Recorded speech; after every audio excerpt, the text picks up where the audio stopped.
I'm Kier. I'm Haley. And I'm Jay from Gallifrey Public Radio, a podcast member of the Gonna Geek Network. Just like the one you're listening to right now. The opinions expressed are those of each individual. Check out all the other podcasts at GonnaGeekNetwork.com. And get ready, because geekiness begins in 3, 2, 1. This is it. The part of your week where you get to put your headphones on, relax, and listen to a bunch of geeks geek out about geeky things. They're passionate. I'm an IT guy. You should never delete. Most of the time you delete, you regret deleting. They rage. You guys are being like hypersensitive with your point to be offended. Oh, he deleted his Twitter account. Oh, I'm mad. What? And sometimes they're even funny. Tell your wife that I said hello again and so I couldn't be there tonight. It's okay. Your wife says hi too. Let me emphasize that. Sometimes. Welcome to the GonnaGeek.com podcast.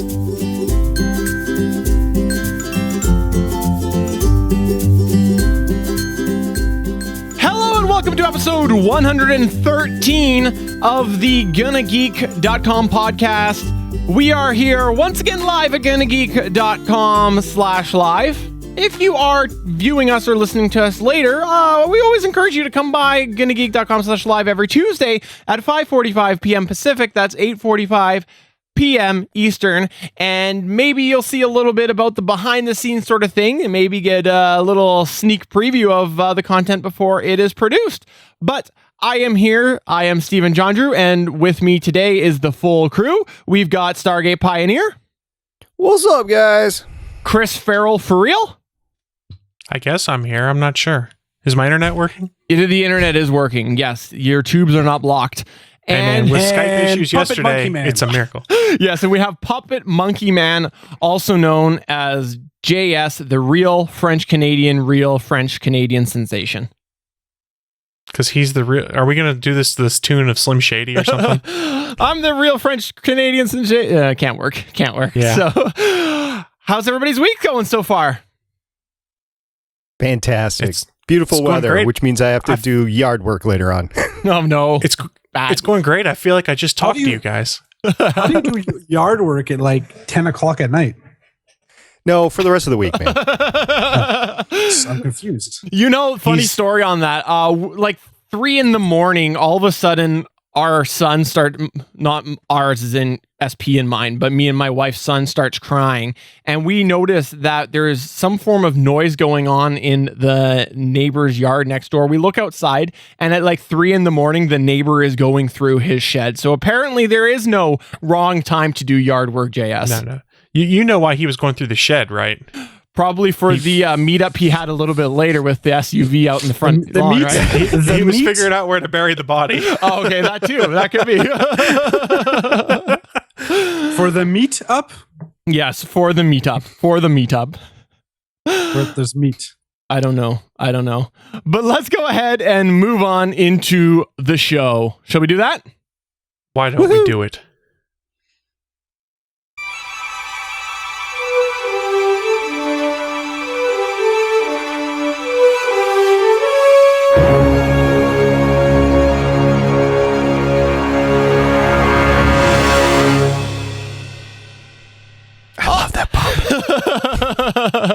Who doesn't? Make it so. That's what I want it to be when we do that, when it feels so Star Trek-y. It is. I should reserve it. Does. I think it's on purpose too. Obviously, that's what the technical definition of legally distinct is. I believe that is the technical definition. Similar but legally distinct. Yes, exactly. All right, well, let's go ahead and start off with the news. I know that, Chris, you had a very interesting news point this week, so I'll toss it over to you first to share your news. All right, so let me caveat this. If you don't want fanboy speculation that could potentially be a spoiler for Star Wars 7, you might want to ignore me, because this is all based off of certain theories, but going around, and it might be a minor spoiler. There is a website that goes by the name of Making Star Wars. They've heard through the grapevine that Hayden Christensen is going to be filming scenes for Star Wars Episode 8. And supposedly he's undergoing, I know, this is what worries me, and supposedly he's undergoing some kind of training in the United States to be able to do so. Is it called acting training?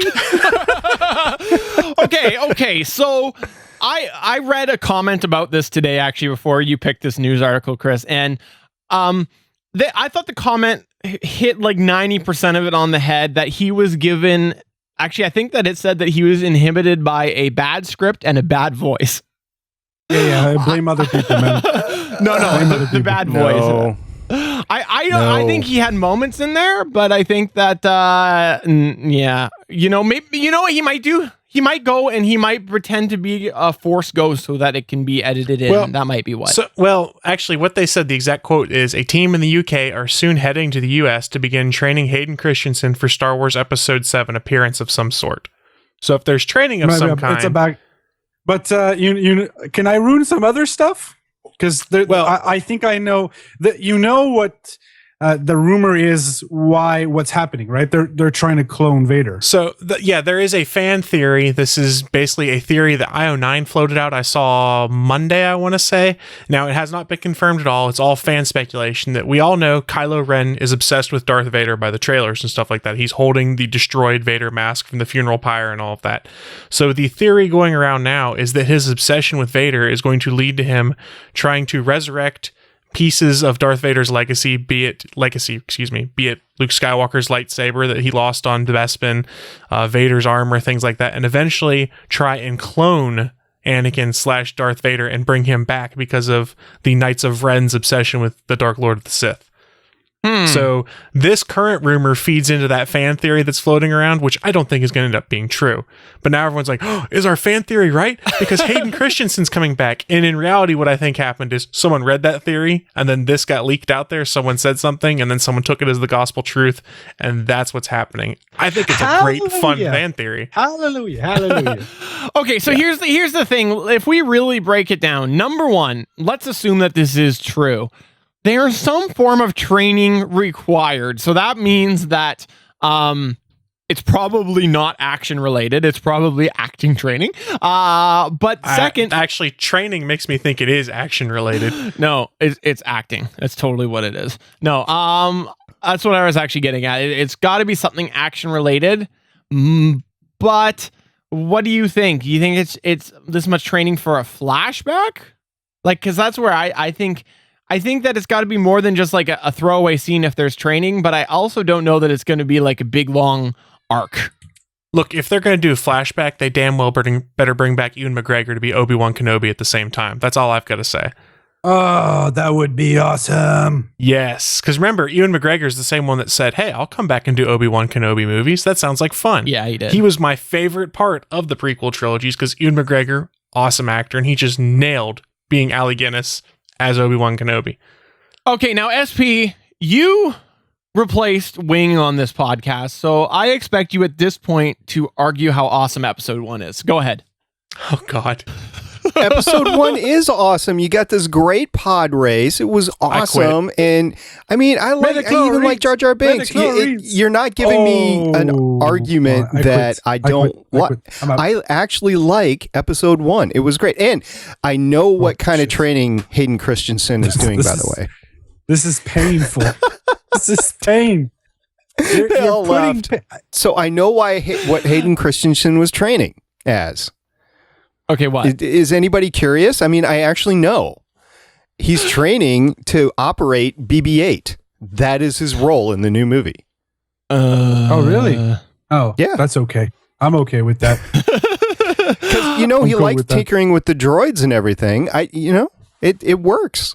So here, I think that part of it could be speculated because well, it's obviously speculated, but I think part of it could be very much made up because this movie has been so tight.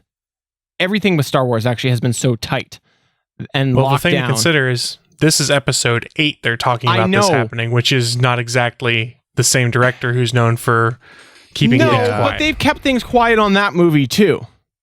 They're going to keep quiet for sure. Things are going to get quiet. This is the second leak from episode 8, guys. If it's a training to drive the droid, it's cool. Let's move on. I'm cool with it. Who cares? Drive the droid. Drive the droid better than you acted. Sounds good. That sounds like a plan. But let's move on into SP's news. SP, what do you got going on in the news? I do. I think we talked about this before earlier this year. I can't remember. But for those of you that don't know, the Smithsonian actually has the model of the USS Enterprise, NCC 1701. And it is been there for a while. I actually have a picture of myself by it in May 25th, 2001. And no, not 2001, 2010. Sorry. A little transposer. Anyway, so it was in the Smithsonian along the mall in Washington, D.C., and it had undergone a restoration point at one point in time.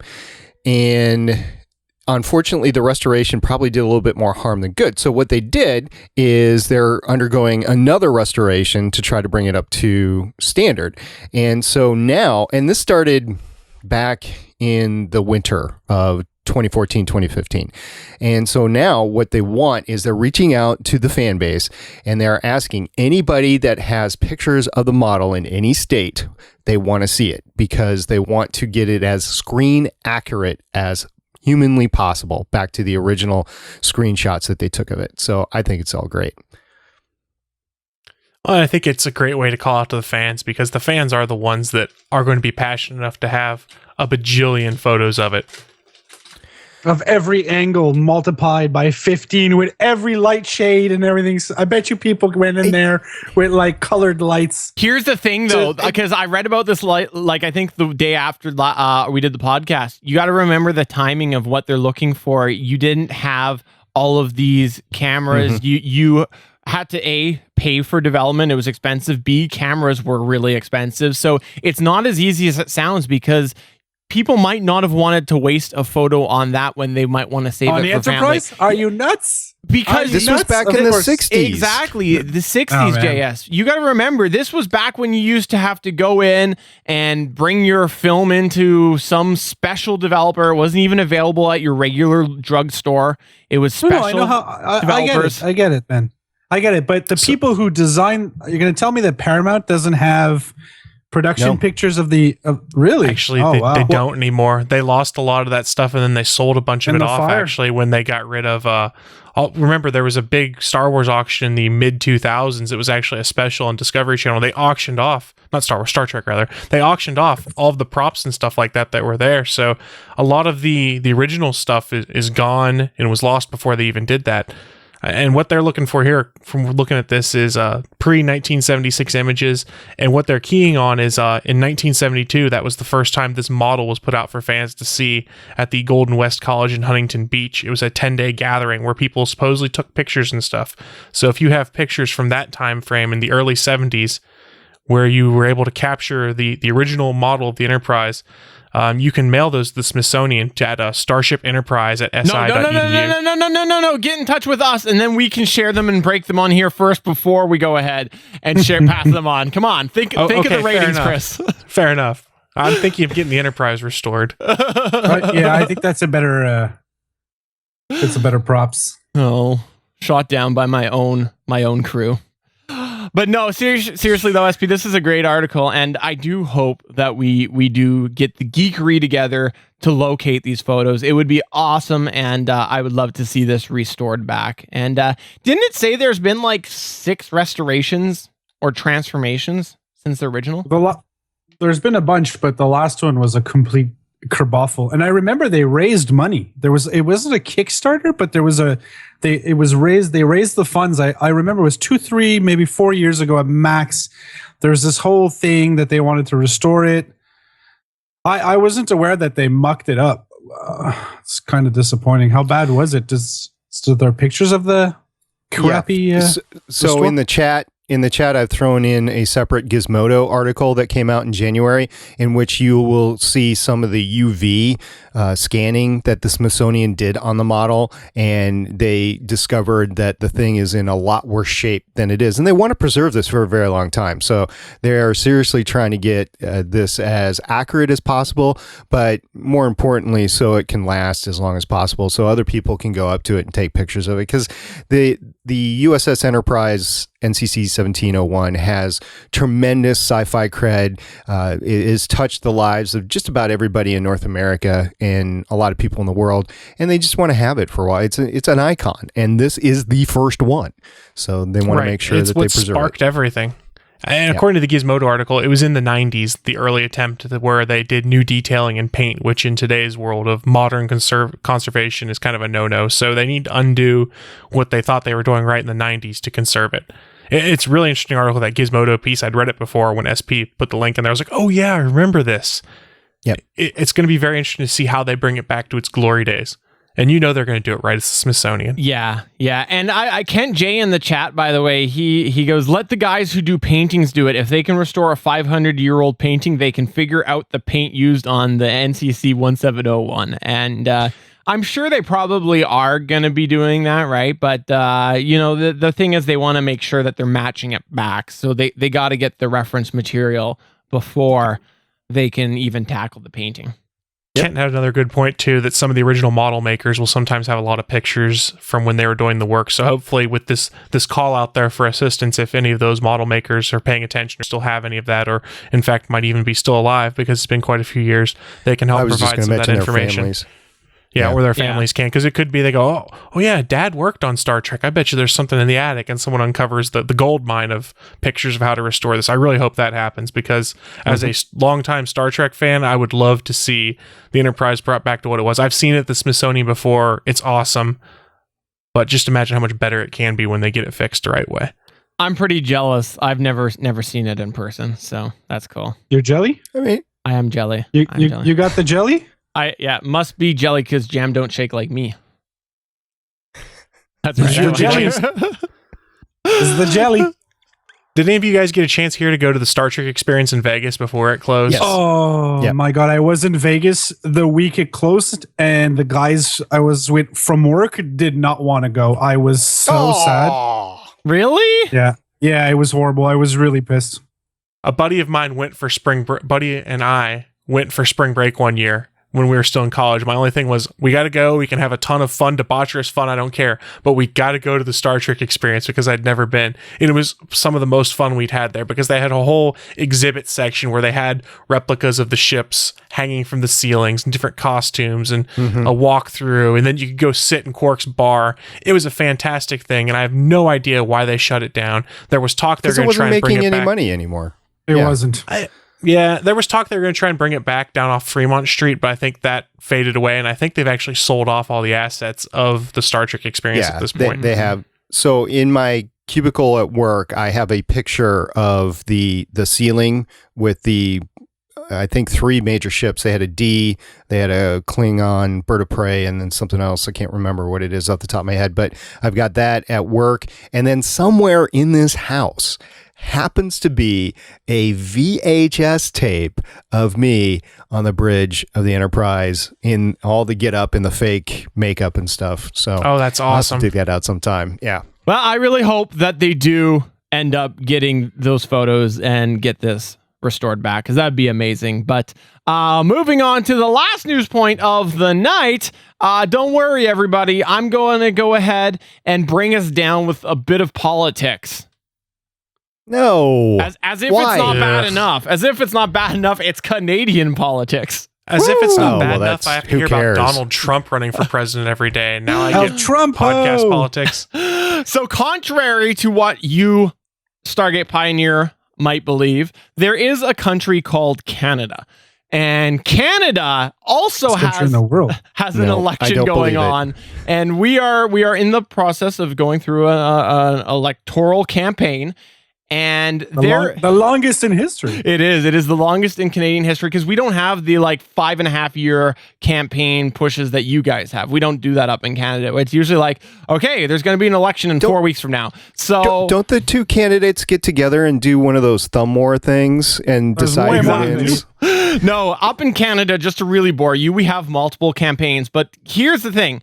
There are multiple campaigns. We have multiple parties. Now, there is a emerging party. This is one that's been up and down in Rocky Road for many, many years, but it's starting to get more notability in the last couple of years. It's called the Green Party. Now, what happens is there are, as you guys have down there, we have debates on TV and radio and all this. We have a bunch of leadership debates. Now, there was one that recently happened where they included Elizabeth May, the leader of the Green Party, and then shortly after they did another debate where they excluded her, even though a lot of people were suggesting that she should be part of it because her party is emerging and blah, blah, blah, all this other crap. But she did not stop there. I wanted to bring up the fact that I thought this was an incredible use of social media. She participated in the debate. What they did was they went and they rented a hall, and then she had somebody there just with an iPhone on a tripod. And as questions would come up, they'd film her responses and they tweet them out. And she went, I want to say like she went from 5,000 followers up to like 250,000 followers or something like that. It was a huge increase. And I just thought it was very smart. It was very smart. And there is the future and somebody adopting the future. And I just thought, I don't care what party or how your political views are or who you agree with or disagree. That was just, I thought, a very clever move and a clever use of technology. It felt really weird because she was alone replying to her, like to herself. No, I agree. There was a level of weirdness, but obviously it worked to get her message out there because she doesn't have the big budget that a lot of the other places do. Yeah, I just thought, wow. Here we've commented on here that we thought Twitter was perhaps trending in the wrong direction, and here it is. Someone still utilizing it and maximizing it. So I thought that was kind of neat. And here in the United States, during the first Republican primary debate, Bernie Sanders live tweeted the whole thing and did rebuttals to everything that all the Republican candidates were saying. So you're starting to see Twitter be used a lot more to kind of try and do this outreach. But I think Kent brings up a good point. He goes, there's all this outreach, all this stuff that sounds cool. Does it really translate to votes? Very fair point. We'll see. Suncast has a good point. Do people who use social media vote? Our party's not that great. I mean, the Green Party, right? I don't know how it runs in Canada, but in America, it's generally 40% conservatives, which are the Republican Party right now, 40% liberals, which are the Democratic Party. And then everybody's fighting over that 20% in the middle, trying to change their minds. It used to be like that. But then last election, this party called the NDP, or New Democratic Party, kind of popped up and gained a considerable amount of seats, almost to the point of, I believe they're the official opposition. Yeah, they are the official opposition. They are. And that's not something that's ever happened before, to be quite honest. Now, to bore you a little bit further, like I said, we have multiple parties. So you might be like, well, that's obvious. It's the official opposition. But no, because we have multiple parties, there are say, the two front runners that kind of get the biggest spotlight. And then you've got these other ones that are also in the House. So it's quite interesting. Let's put it that way. Right. So I think one-off events like this, where you're tweeting the videos of your responses because you've been shut out of the debate, is great use of social media. However, I can't think of one instance where a Twitter discussion, a Facebook thread, a YouTube video, whatever, has really changed the minds of people. So the question of whose mind has changed for the vote is a legitimate one.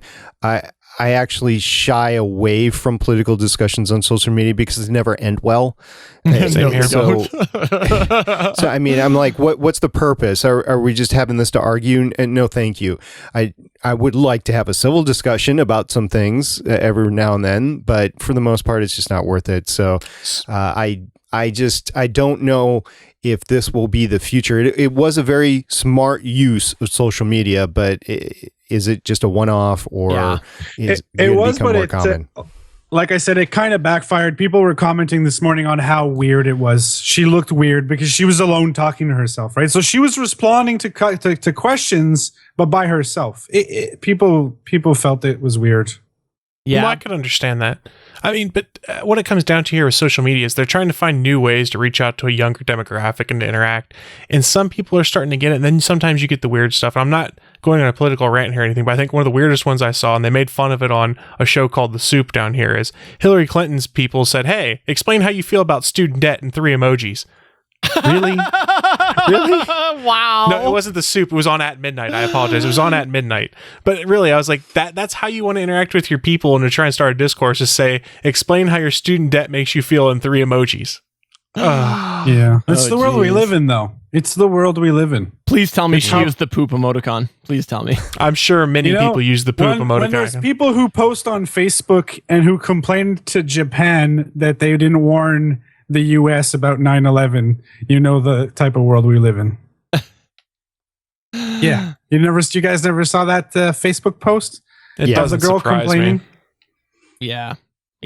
We're not going to talk about that. We won't talk about that, but pretty bad, man. I just wanted to bring it up because it was a new way that of using Twitter that I hadn't really thought of. So I just wanted to share that because I know that we are both election heavy in both of our fair countries. By the way, we win. We don't have Trump. Moving on. You can have him. He's just going to buy Canada. All right. Well, let's head into the next segment, which is a special segment that we've got. Perhaps a little something that SP and Chris arranged. Tease.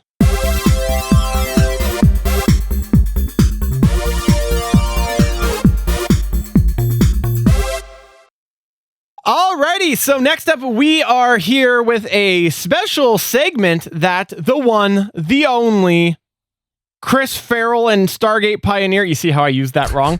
They arranged together a few weeks ago. They were using and testing out the new Blab IM broadcast on the fellow Gonna Geek Network podcast, the Starling Tribune, and they came across our mystery guests. So what I'm going to do today is turn it over primarily for this interview to Chris and SP. And SP, why don't you start off by introducing our guest? So today we have an awesome guest. We just ran into him on Blab, as Steven mentioned. His name's Joe, and he has one of the best collections, man caves, that I've seen in a long time. So I'm just going to turn it over to Joe to introduce himself. Joe, how you doing today? Hey, what's up, guys? How are y'all? Just great. great. It's good to have you on the show. Yeah, it's good to be here, man. It's good to be here with like-minded people who share the love for the comics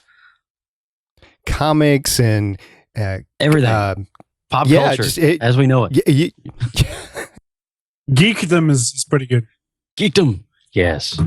You've got this great man cave, and first of all, describe to everybody a little bit in general terms what you've got going on. All right, so this is a lot of stuff that I have personally collected over the years, and it's kind of actually grown out of proportions to some extent. The room has started out as basically kind of an homage to action figures, particularly in the Marvel Comics and DC Comics flair, and it kind of spread from there. It just, as I started unboxing these crates from like the 80s and the early 90s and stuff like that, I started finding out that I had a lot of stuff from my childhood and it was in pristine condition. That's what makes me jealous right there. Yeah. So, I mean, a couple of the things that are in my collection that I ended up having found was an Optimus Prime G1. I'm so jealous of that. Yeah, it's crazy, dude. How does that happen? All right, I want to tell you the story how that happened. My mom ordered this from the Sears and Roebuck catalog, like I want to say 1984, 85. Okay, somehow or another, Sears screwed up the order and shipped 2 instead of 1. Oh, and so you had one to play with. I had one to play with, and my father, now listen to this. This is where it gets fun. My father took the other one and put it in the closet. And I didn't know that he had did that. And when I got up to around age 16, 17, past the toy age, one day he just, hey, did you know I found this in my closet? And I looked at it and I'm like, what? Oh my God. Yeah, it was a G1 1984 unopened first issue Optimus Prime. And what's the value of that? The financial value of that? I think right now the last time I saw on eBay was somewhere around $2,500, somewhere in that neck of the woods, and that's being very general with it. Wow, that's incredible. Mine only has one small little crease on the entire box, and that's it. I mean, it's like, you want to say if I was grading it on a scale, I'd say at least an 8.5. So after we talked last time, I went down to my box of broken toys and I pulled out the, 15 or so pieces that my Optimus Prime is in, and I just cried. I was like, oh man, he's got one in the box. I'm like, oh, the only thing better in my book would be a Jetfire. If you had a Jetfire in the box, I'd give you my house for that Jetfire. It's kind of funny because I was looking through some pictures the other day. I was over at my parents' house. And I should have sent this picture to you before, but I'm going to go ahead and drop it over into the box so you guys can see it. But it's a picture of me playing with the original Optimus Prime that I knew about. Oh man! So, yeah, it's kind of geeky, but in a weird way. But it had that little rover thing. It had that little rover thing that was in the back, and I was like, "What is this? This is some sort of trickery. It's crazy. I loved it. It was crazy." Magic. I had one of these that my mom got at a thrift store for me that was well played with, but I played with it all throughout my childhood, and I think I got rid of it. But man, I pulled up eBay to look at pictures of it while you were talking about it to refresh my memory, and I'm super jealous, and I'm super tempted to get one of the reissue ones just so I can have one again. Now, I actually have loaded up here some photos of your man cave, so why don't you tell the listener a little bit about what it has expanded to since your discovery? All right. So basically, it has expanded to a lot of different things. There's many different shelving, different casings, different housings. There is a lot of stuff to look at, even as far as LED backlighting. The LED backlighting is sound synchronized. Oh, that's awesome. And I had the blessing this past year, and I say blessing because I got to meet Mr. Stan Lee and shake his hand, and I met him at MegaCon here in Orlando, Florida. And I got his autograph, I got his signature, and he was a true gentleman in and out. And right down a couple booths away was Mr. Lou Ferrigno. And Lou was kind of one of the guys that inspired me very early on, before I even knew what Marvel Comics was. He inspired me, but just by watching him on the Saturday morning show, it was just so awesome to just be able to see this guy. That's a really good shot right there of some of the LED backlighting that I have installed. Yeah, you showed us that on Blab, and it was just really cool seeing you flip through them all, and I was like, whoa, I'm super jealous. I love the way that you've got it lit because, I don't know if you know this, but JS and myself, we used to do a comic book podcast for a very long time, and we saw a lot of different fans send in their memorabilia and things like that, but it never popped like what you have set up, and that was one of the big jaw-dropping moments that I had when you sent these photos over, was the way that you had it lit. So I love it. Yeah. I think it's great. Very, very early on when I started doing this, and I actually had a vision of what I wanted this thing to look like. And I could just envision like this amazing collage of just homages to the characters and the beloved icons that I read. And just to answer a question over in the chat room, there was a statement, holy crap, that's a lot of Hulk. And the reason why I am very partial to the Hulk is, one, because Lou Ferrigno was a very key figure into getting me into comics and later becoming a comic book artist myself. I don't know if I said that earlier on, but I was a comic book artist. I was a comic book artist for a while, done some low-key comics and some newspaper strips and stuff like that for a while. And so the Incredible Hulk is kind of symbolic. There's a lot of things that I had to face as a child growing up. I was a very sick kid. So I kind of related a lot to the Incredible Hulk because he was able to just deal with everything. And he's a small little guy, but yet he just hulked out and just this uncontrollable rage.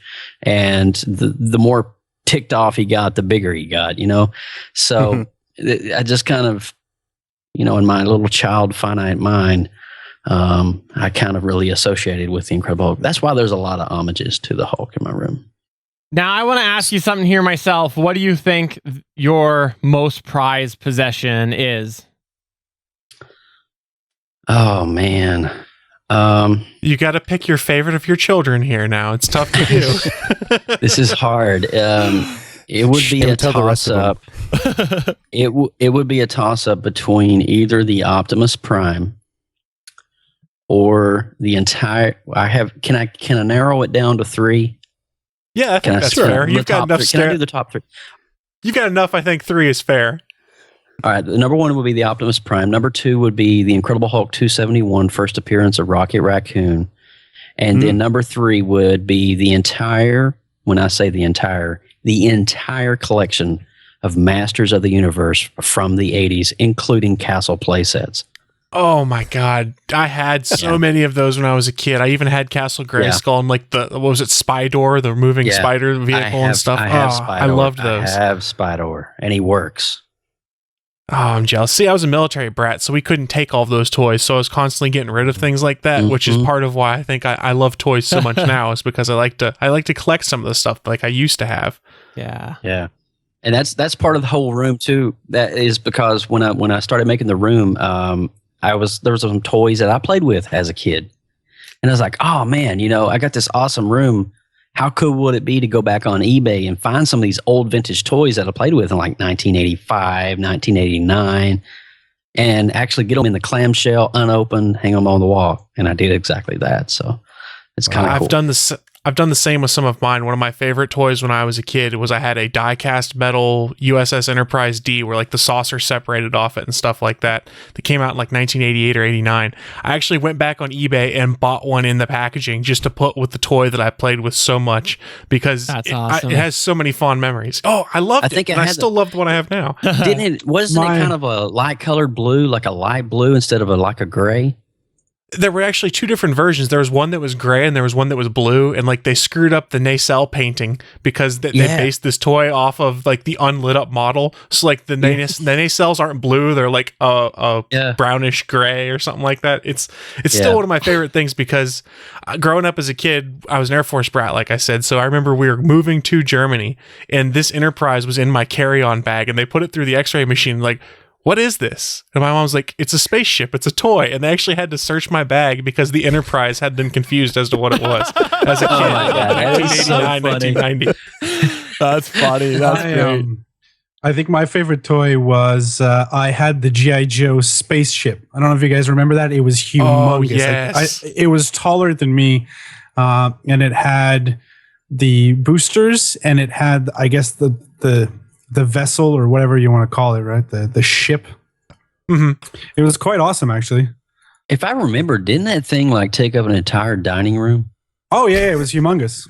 Yeah. Yeah, that and the USS Flag were 2 of the most ridiculous G.I. Joe pieces I've ever seen.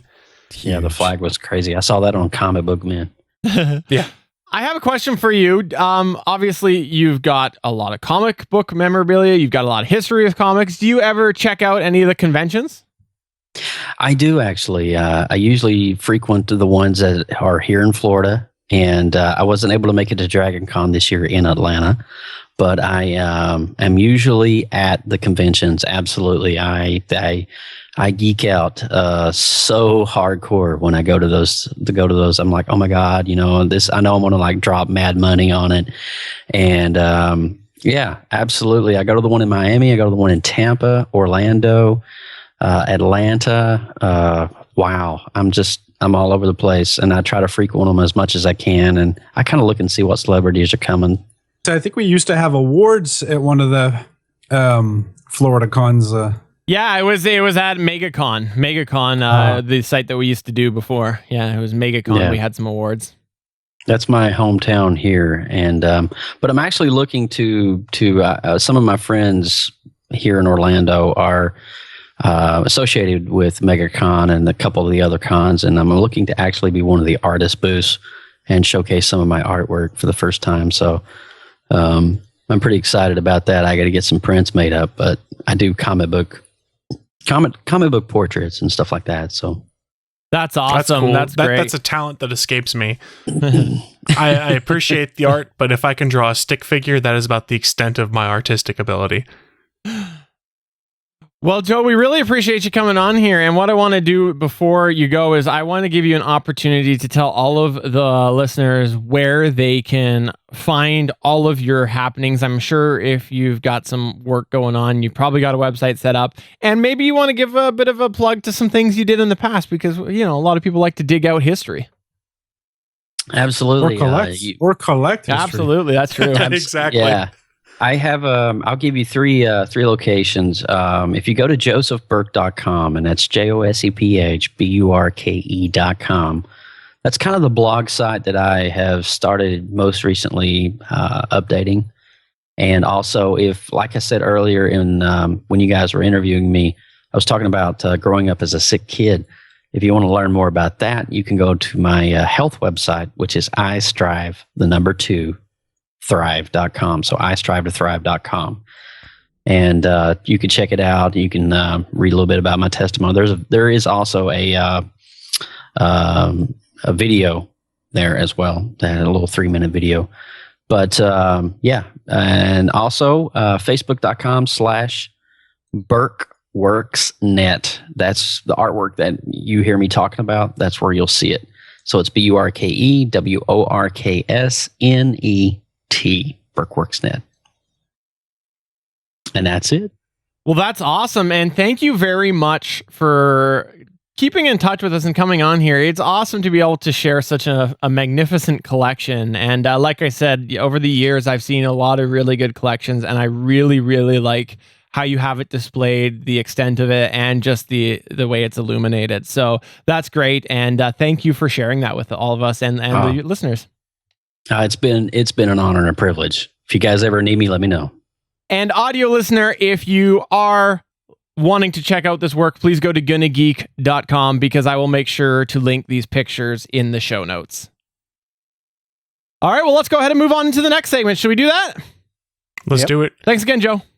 Here at the Gonna Geek podcast, we've learned that it's important to recognize our shortcomings. Yes, that means we understand that right about now you're still itching for more geeky content, but you also can't tolerate to hear much more of us. Good news on both fronts, the podcast is almost over, and we want to send you some recommended geeky reading. Here is the highlight from the website. I always feel like jazz hands at the end of that. That's what I feel like. This week, we didn't even coordinate that. I know, that was amazing. Absolutely amazing. Audio listener, I encourage you to go and check out the YouTube channel in that moment there. That was incredible. We have a bit of a weird highlight from the website. It's kind of a twofer. I'm going to start by talking about something on the highlight from the website, and then SP is going to talk about something on the highlight from the website.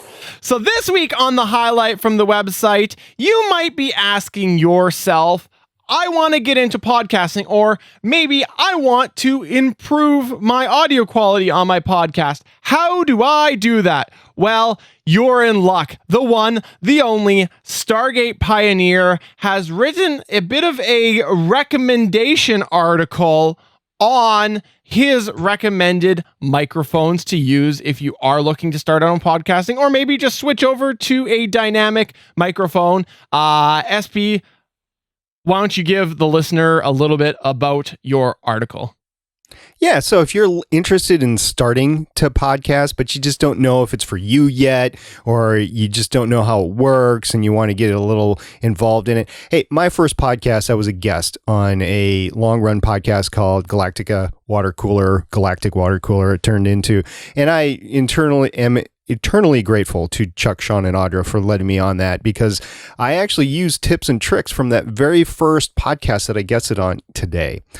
So if you want to do that now, not a lot of podcasts in the same room anymore. A lot of people are geographically separated. Hey, look at us. We're 4 people in 4 different parts of the country, really, in North America, the on world, the continent. The world. Yeah, right. The world. So we're international, baby.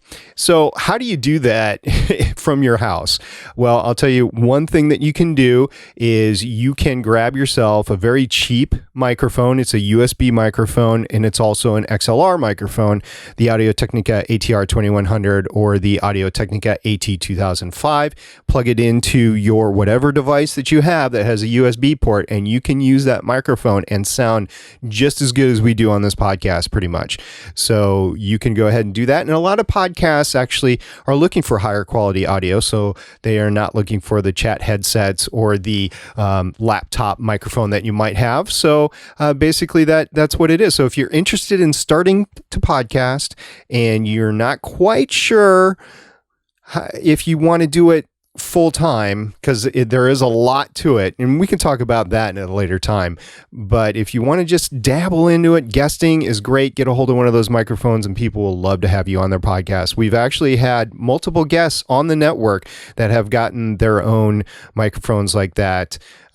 Neil is podcasting for Legends Podcast. He has one. Ferris, Chris, you recently purchased an AT 2005 to cut down the room noise. So you're a full-time podcaster, but these microphones are good. They're good enough for full-time. They're good enough for full-time podcasting. So if you're just guesting, you can catch one on sale for $40. But I also want to quickly point out here, that was a weird stutter, but I want to point out here that SP, I know he's talked about this microphone before, so you might be going like, SP, you've talked about it before, but in the article, he talked specifically about some details on why it's a good mic. So I really encourage the read, and I had a fun time doing it. So I encourage you to go over and check out that article on Gonna Geek. Now, SP, what do you have to backslide on here? I'm calling it backsliding because it's obvious that it is a backslide. What do you have here to recommend on the highlight from the website? Highlight from the website. Yeah, so Bachman's Best. No.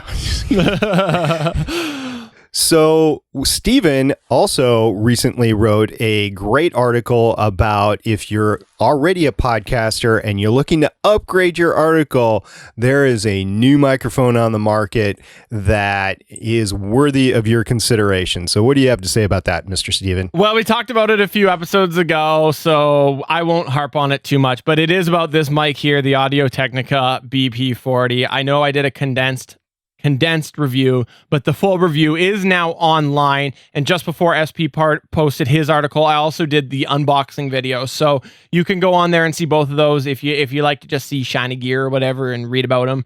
Just take a look there, and just let me know what your thoughts are on that. And we do have a bunch of YouTube videos upcoming, so keep your eyes on the prize being youtube.com/GonnaGeek. So that's going to go ahead and bring us towards the end of the show. I just want to remind all of you listeners that you can chime in through a variety of ways at 567-343-GEEK. That's 567-343-4335. You can find us at Gonna Geek on Twitter. You can go to facebook.com/GonnaGeek. And of course, please go to GonnaGeek.com and check out all of the amazing content there, including SP teased it, Bachman's Best, which there is a brand new Bachman's Best article up. So I encourage you to go check that out there. Bachman is the best. There's no doubt about that. Let's start with SP. You got anything you want to plug? Yeah, I do. Hey, we got a great lineup of podcasts out there on fall TV shows, but believe it or not even Gonna Geek covers them all. So if you are looking into podcasting and you want to take one of these new shows and make a podcast on it, go ahead, contact myself, contact Steven, and let us know that you're interested, and we'll try to set you up on something into a pilot episode that you can submit to the GonnaGeek.com committee for inclusion on the network. Absolutely. Hey, if I can podcast, you can podcast, because I am not good quality. JS's seal of approval. Ding! Where's my bell? From the doctor. Yeah, the doctor. I'm in the house. Chris, you got anything you want to go ahead and plug? So it's fall TV series, so give some of these new shows a try, is what I would say. I actually finished watching Minority Report before we recorded this, and I'm not 100% on board yet, but I'm intrigued enough. I'll watch the next few episodes. And I know tonight when we record this on Tuesday, the Limitless TV series starts that ties into the movie. So I'll probably be watching that before I go to bed tonight. There's a lot of new stuff starting up now, so give it a try. And then there's some new stuff starting up in October, like Supergirl, that definitely give it a try if you're looking for some new stuff to watch. I know I've cleaned a lot of stuff out of my queue. Have you seen the picture of the red tornado? I did see the picture of the red tornado, and it's pretty bad. It's TV budget. It's pretty bad. That's all I'm going to say. It's pretty bad. Yeah, there's a lot of good TV shows coming out. It's the time. It's good. It's fall. People stay inside, watch TV. Maybe one or two of those shows are just going to be a keeper. Yeah, I have to say with Minority Report, I totally ended up not recording it, so I got to wait till the rerun on Friday or until it hits demand. It's on demand, I'm sure. It's on demand for sure. Yeah, Suncast brought up a good point. He said the original unaired pilot was better than the aired pilot. And after watching, I haven't seen the unaired pilot, but what I watched, you can see where there might have been other things that were originally there, or they had some other ideas they've kind of changed track on. But I'm intrigued to see where they go with it. Did they change the actor finally? Remember we talked about that?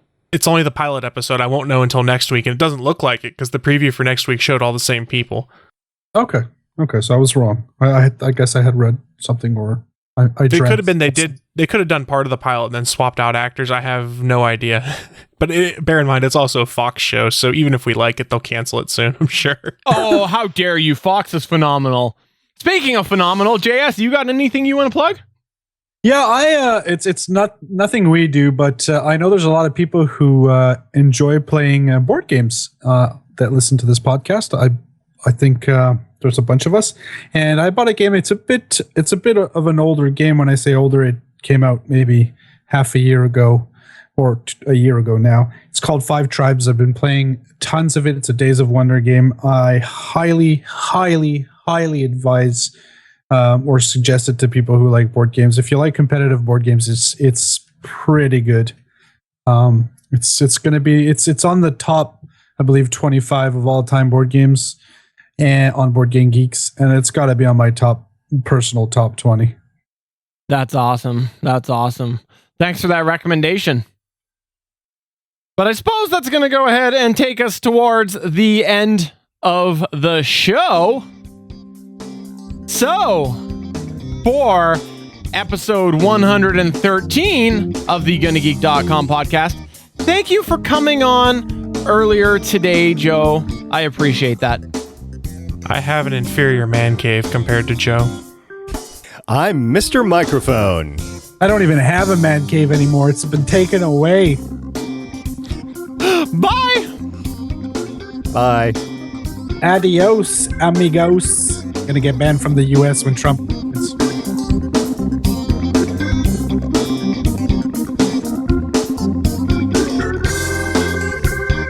From everyone here at the GonnaGeek.com podcast, thanks for listening. If you like what you heard, please give us a 5-star review on iTunes. We encourage you to send your feedback by email to podcast@GonnaGeek.com. You can find all of our show history at GonnaGeek.com/official podcast. And while you're there, why not head over and check out all of the geeky podcasts on the Gonna Geek Network. The music heard on this show is by Kevin MacLeod of Incompetech.com. Thanks for listening, and we will see you again next week.